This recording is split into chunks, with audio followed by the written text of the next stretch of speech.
Rahul Gandhi അടക്കമുള്ളവരെ arrest ചെയ്തതിൽ പ്രതിഷേധിച്ച് youth Congress assembly മണ്ഡലം കമ്മിറ്റി വണ്ടൂർ ജംഗ്ഷനിൽ സംസ്ഥാന പാത ഉപരോധിച്ചു. 6 മിനിറ്റോളം റോഡ് ഉപരോധിച്ച പ്രവർത്തകരെ പോലീസ് അറസ്റ്റ് ചെയ്ത് നീക്കി. ഉപരോധത്തിന് യൂത്ത് കോൺഗ്രസ് നിയോജക മണ്ഡലം പ്രസിഡന്റ് അറക്കൽ സക്കീർ ഹുസൈൻ നേതൃത്വം നൽകി. വണ്ടൂരിൽ നടന്ന സംസ്ഥാന പാത ഉപരോധത്തിൽ മണ്ഡലം youth Congress president E K. Aflah, മണ്ഡലം Congress secretary C P. Siraj, Vijesh Nechikodan, M. Ismail, C. Suhail, K. Shuhaib, Shihab Mukkannan, K. Shamil, M. Safwan തുടങ്ങിയവർ പങ്കെടുത്തു.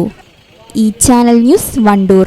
സാഫ് എഡ്യൂക്കേഷൻ ഗവൺമെന്റ് സ്ഥാപിതമായ കേരള സ്റ്റേറ്റ് റൂട്രോണിക്സിന്റെ അംഗീകൃത സ്ഥാപനം കൂടിയാണ് Saaf education.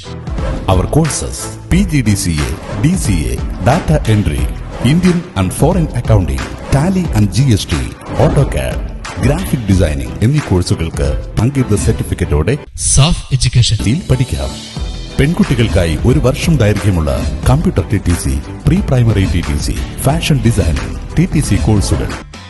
SAFF education Valanchery.